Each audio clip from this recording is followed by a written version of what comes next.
से आपको पाई हूँ, इसलिए प्रसन्न रहिए सदा। यह प्रथम शर्त बतलाती हूँ। कन्या कहती हैं, मैं पूजन किया, पाठ किया, अपने भगवान का अर्चन बंदन किया, आपको पति के रूप में मैं पाया। जो है गृहस्थ आश्रम में सुख दुख अनेक प्रकार के जीवन में आते हैं, कष्ट आते हैं, सुख आते हैं, दुख आते हैं, उसमें आप सौम्य रहेंगे, हमको अपमानित नहीं करेंगे।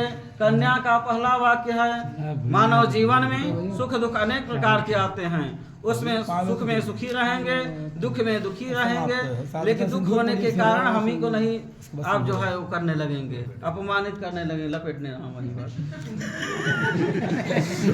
दूसरा वाक्य है, वापतरागाने यज्ञ यात्रा महोत्सवान नारंभेनुज्ञाता ऊर्जेति तथा प्रवेद। दूसरे बात में कहती हैं, बावली कुआ तालाब तीर्थ यज्ञादि अनुष्ठानों को मेरे सम्मत से करना, यह दूसरे शर्त बतलाती हूँ। दूसरे वाक्य में है इनका, बावली कुआ तालाब घर मकान है, देश है, परदेश है, कभी आप कहीं जा रहे हैं, यात्रा में हैं, वह आप इनसे पूछ कर जाएंगे, इनसे अनुमति लेकर जाएंगे, नहीं कि आप बाहर चले गए और देवी जी घर में परेशान हैं, ऐसा नहीं करना है।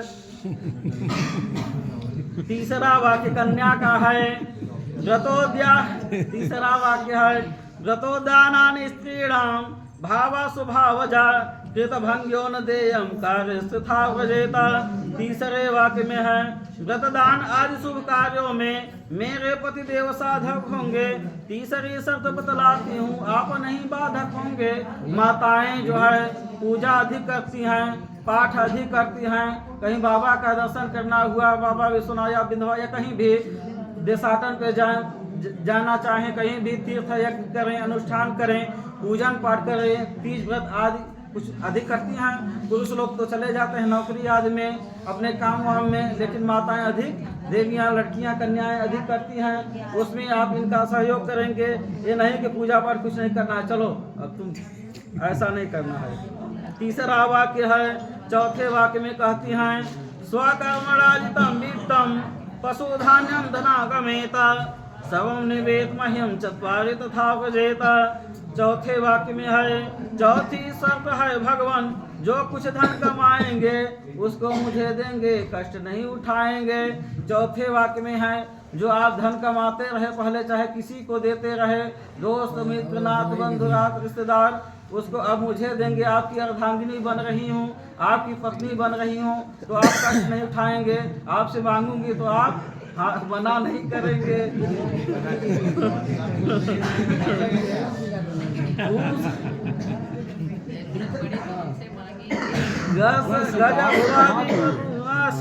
कोई संशय हो तो भाई से आप पंडित जी फिर से बताइए, कह सकते हैं, ऐसी बात नहीं। भूषणानि विचित्राणि यत्र यात्रा महोत्सवान् नारंभेनु ज्ञाता तथा व्रजेता। गज स्वादि पशुराश हेयोपकारेण नापेक्षन पशुओं तथा व्रजेता। पशुओं का क्रय विक्रय मेरे समझ से करना। पांचवी शर्त बतलाती हूँ, पीढ़ी की संज्ञा देनी होगी।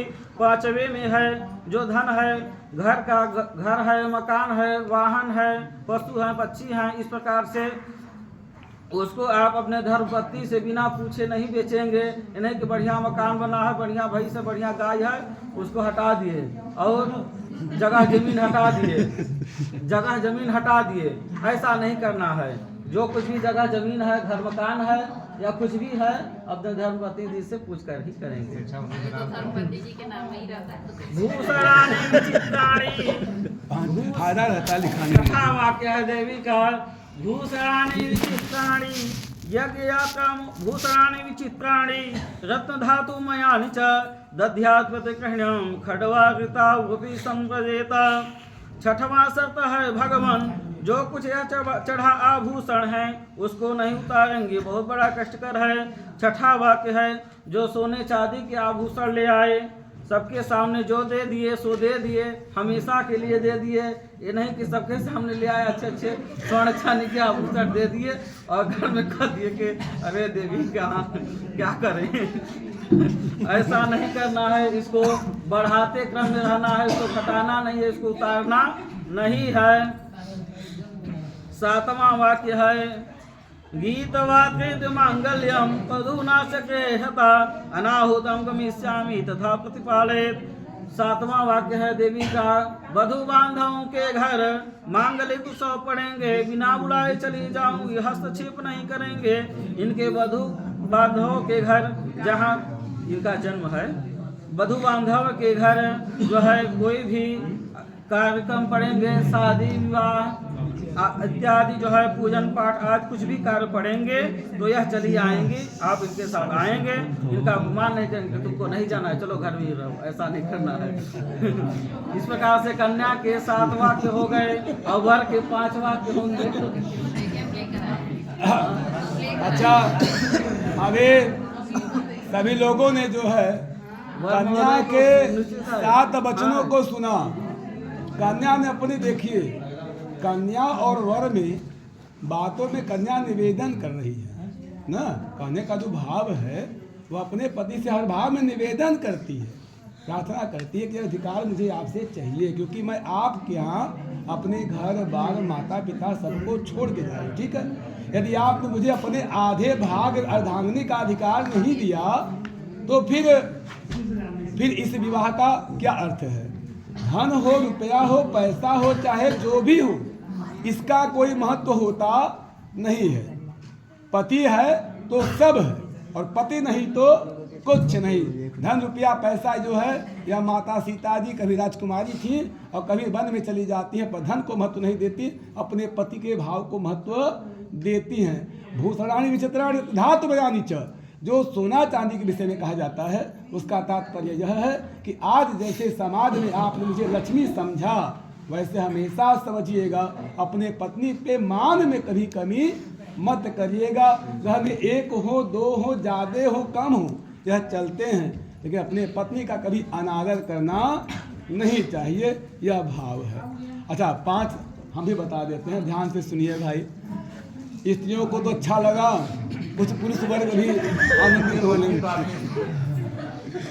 तो सबसे पहले वर कहता है कि देखो तुमने श्रृंगार की बात कर ली। श्रृंगार करना यह तो स्त्री का धर्म है, क्योंकि श्रृंगार उसका श्रृंगार उसके पति के लिए है, श्रृंगार उसका पति के निमित्त है।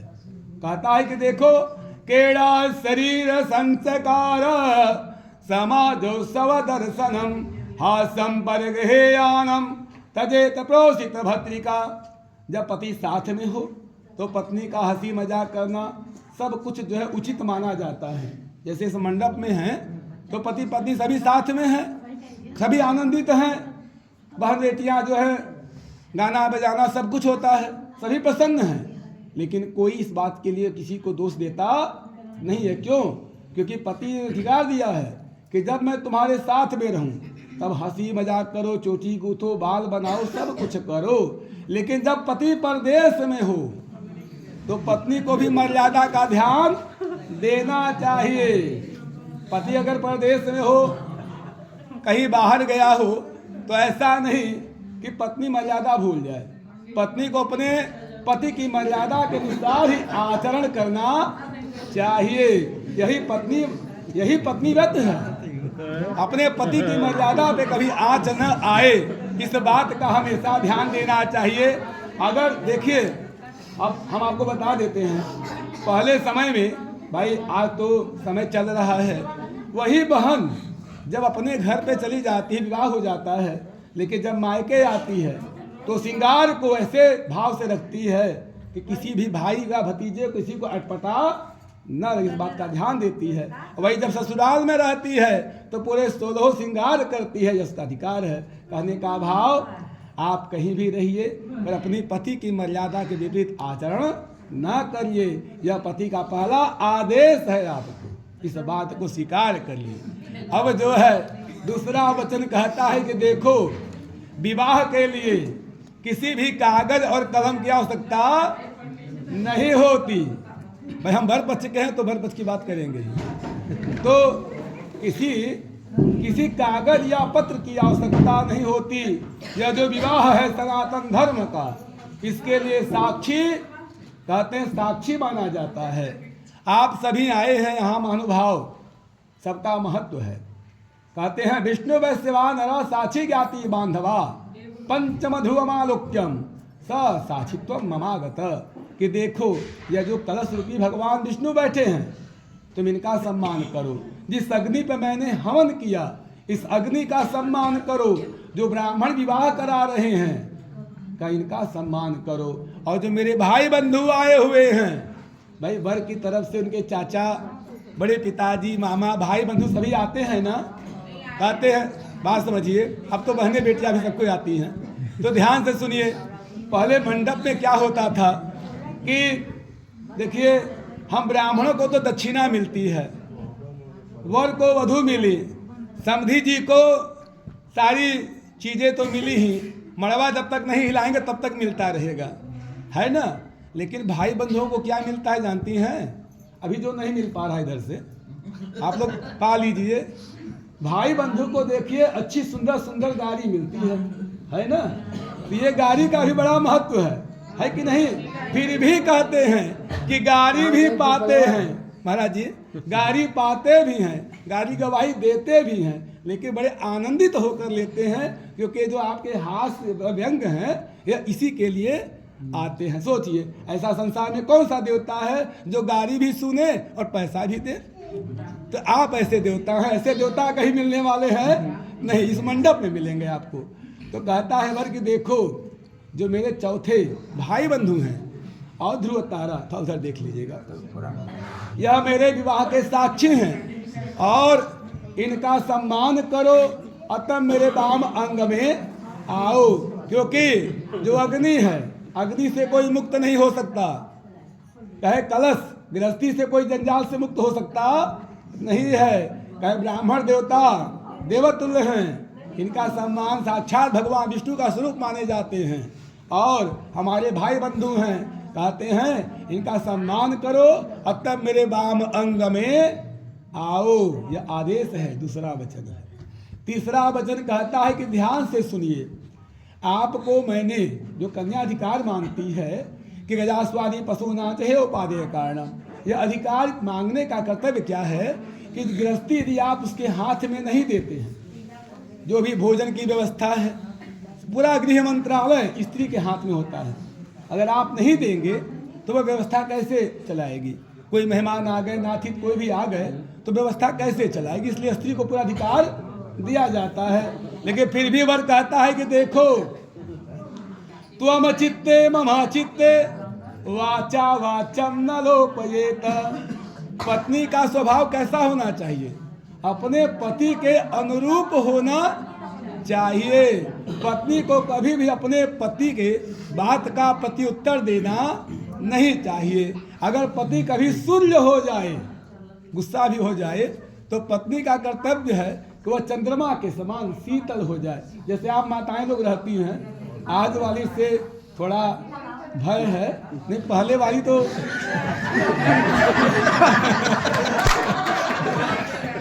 भाई पहले नीला ड्रम नहीं चलता था, आज तो भाई भय हो गया है, तो पति भी डर गए हैं।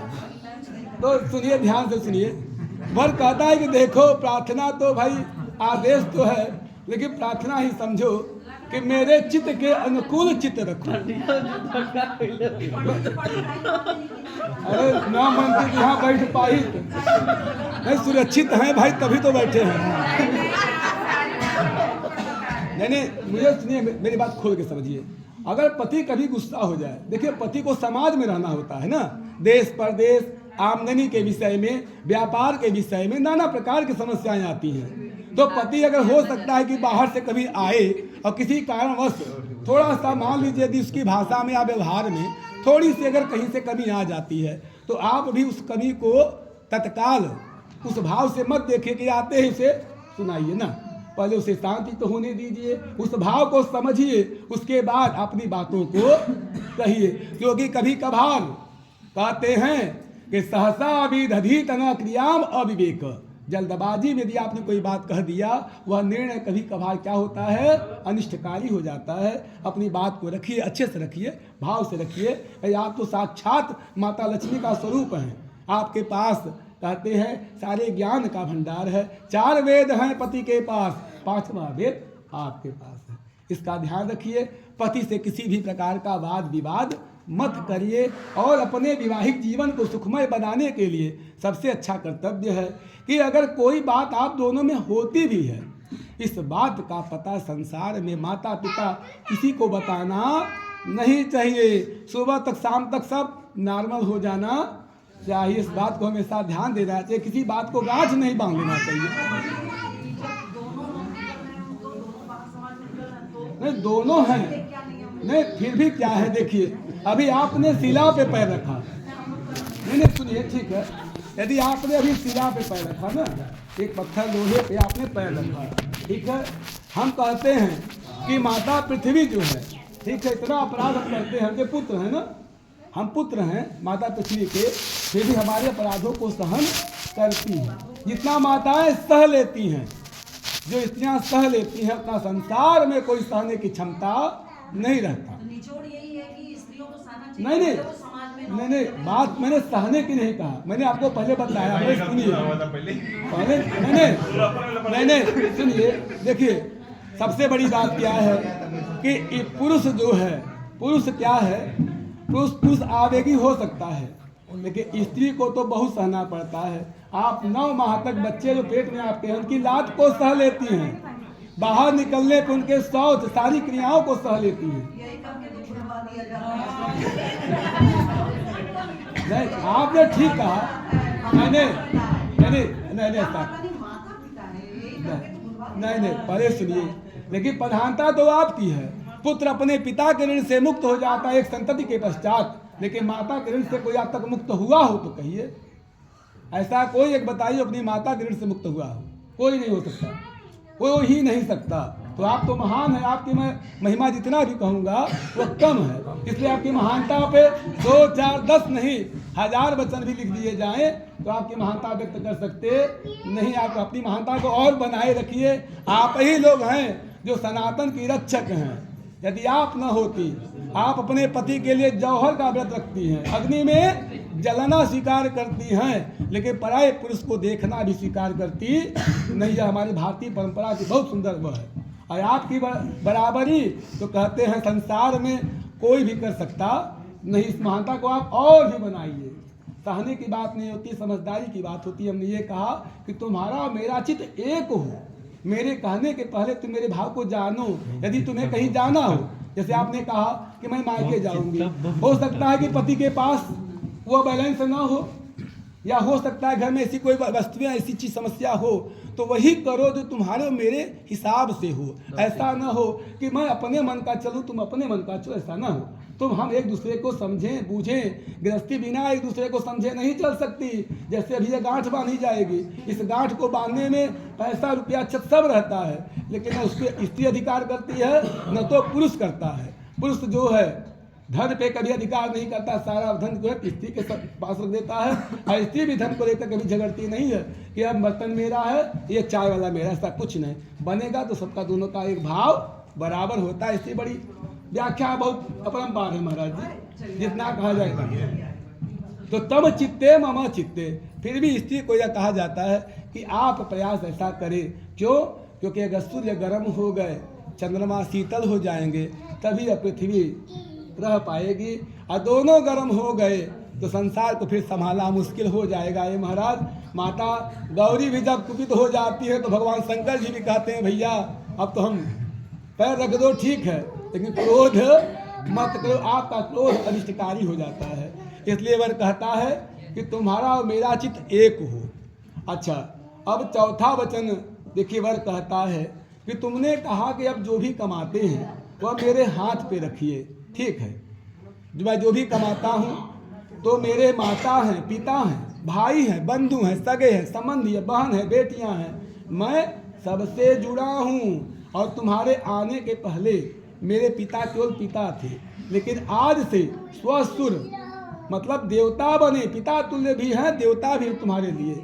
और मेरा जो भाई है वह देवर का पद प्राप्त करता है, भसुर का पद प्राप्त करता है, बहन को ननद का पद मिलता है, बहनोई को नंदोई का पद। एक पत्नी आने से कितने रिश्तों का जन्म होता है। तो कहता है कि देखो, मैं भाई पति हूँ तुम्हारा, लेकिन मेरी बहन, मेरे माता पिता, सब तुमसे प्रसन्न रहें, ऐसा कार्य करो और तब मेरे वाम अंग में आओ। ऐसा नहीं कि पति पत्नी गृहस्थी नहीं है, कभी शादी विवाह होता है, अगर आप बहन बेटियां न आए तो समझ लीजिए मंडप सूना हो जाएगा महाराज। इसलिए बहन बेटियों का आना अनिवार्य है। तो कब आएंगी? जब भाई के यहाँ आदर पाएंगी, भौजाई के द्वारा प्रेम स्नेह मिलेगा। माता तो देती ही है, भौजाई अलग से पैसा देती है, ऐसे सभी ननद को इच्छा होती है कि नहीं, रहता है ना। तो बस यही भाव चाहिए, ऐसा नहीं कि तुम मुझे ही समझो, तुम मेरी बहन बेटियां जो भी हैं सबको समझो। यही मेरा चौथा वचन है। कहते हैं माता तुलसी जी ने अपने नंदोई को भस्म कर दिया भगवान विष्णु जी को, लेकिन जब मांग लिया ननद ने कि मैं खाली कैसे जाऊं, तो कहा जाओ मैं तुम्हें वापस देती हूँ। अर्थात अपने पति को मरना स्वीकार कर लिया, सह लिया, सब कुछ सह लिया, लेकिन ननद को खाली हाथ जाने नहीं दिया महाराज। तो माता पिता के पश्चात उनकी भी जिम्मेदारी आप ही की है। और नहीं मायका कब तक है? जब तक माँ है, माँ खत्म मायका खत्म। तो ऐसा ना होने दीजिए आप लोग अपने ननद का, अपने भाई बंधु जितने हैं सबका सम्मान करिए। और तब कहता है वह तब मेरे वाम अंग में आइए, मेरा चौथा वचन है। और देखिए अंतिम बड़ा अच्छा है कि विवाह ब्राह्मण कराते हैं, चाहे संसार में सभी उपस्थित हों, लेकिन जब तक विश्वास न हो तब तक कोई रिश्ता होता नहीं। कहते हैं कि जो विश्वास है तो रिश्ता है, और रिश्ता है तो विश्वास है। बिना पत्नी कथा धर्म आश्रमाणाम प्रवर्तते। बिना पत्नी के कोई धर्म का पालन हो सकता नहीं है, इसलिए पत्नी को धर्म पत्नी कहा जाता है। किसी पति को धर्म पति नहीं कहते, पत्नियों को क्या कहा जाता है? धर्म पत्नी। जो धर्म को धारण करे वह पत्नी है, और पत्नी वह है जो पति को पतन में जाने से रोकती है, वह पत्नी है। और जो पति को पतन में झोंक दे वह पत्नी है। तो ऐसी पत्नी मत बनिए कि पति जी गुस्सा हो गए, जाओ गुस्सा हो ना, मना लीजिए, पति गुस्सा होने न पाए। अर्थात एक दूसरे के प्रति बड़ी भाव रखिए, विश्वास रखिए, ऐसा रिश्ता रखिए कि जैसे संसार में आप समाज के लिए उदाहरण हो। ठीक है, एक उदाहरण प्रस्तुत करिए, संसार में ख्याति बनाइए। कहते हैं एक विश्वास के द्वारा एक दूसरे को समझिए, एक दूसरे की इच्छाओं का सम्मान करिए। कहते हैं आप और ये दोनों अब दो नहीं रहे, अब एक हो गए। अब वचन की भी बात छोड़ दीजिए, अब आप दो नहीं रहे, एक हो गए। आपका निर्णय उनका निर्णय, आपका निर्णय, दोनों एक दूसरे के भाव हो गए। तो फिर कैसा वचन, कैसा भाव, कैसा अहंकार। अहंकार को दूर छोड़िए, एक दूसरे के प्रति विश्वास पात्र बनिए। प्रेम से बोलिए वृंदावन बिहारी लाल की जय। इसमें से निकाल लीजिए, इसमें से इसमें से खोल के निकालें, पूरा मुंह चाहिए।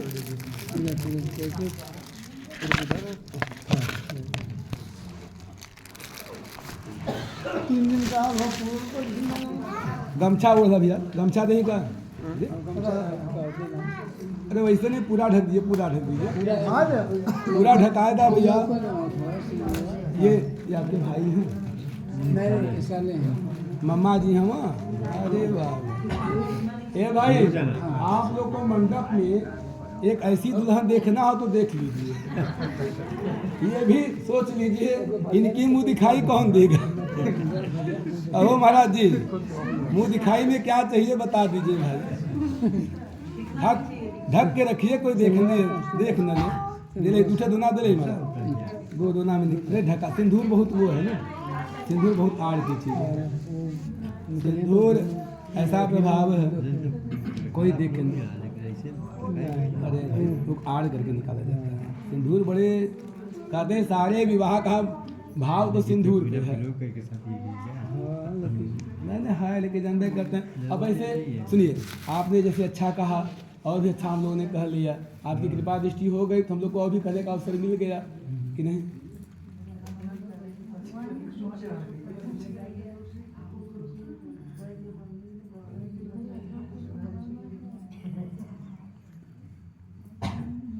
पत्नी 7 वचन लेती है, वर 5 वचन लेता है महाराज। और पति के 2 वचन तो माता पहले ही सिखा देती है। अपने कन्या को हर माता सिखाती है 2 वचन। एक ही वचन एक वतन एमा, काय वचन मन पति पद प्रेमा। अपने पति को जो है कहते हैं मन कर्म वचन से अपने पति को परमेश्वर समझो। इसको पुड़िया दोनों निकाल दो ना, तो ज्यादा कर ले माँ। अच्छा बात में बताया ना थोड़ा सा ज्यादा बताओ, एक धरा लाना इसमें थोड़ा सा बता इसको रहा रखना हूँ, पड़ेगा। तू कम कर, रुक जा, घबराना मत।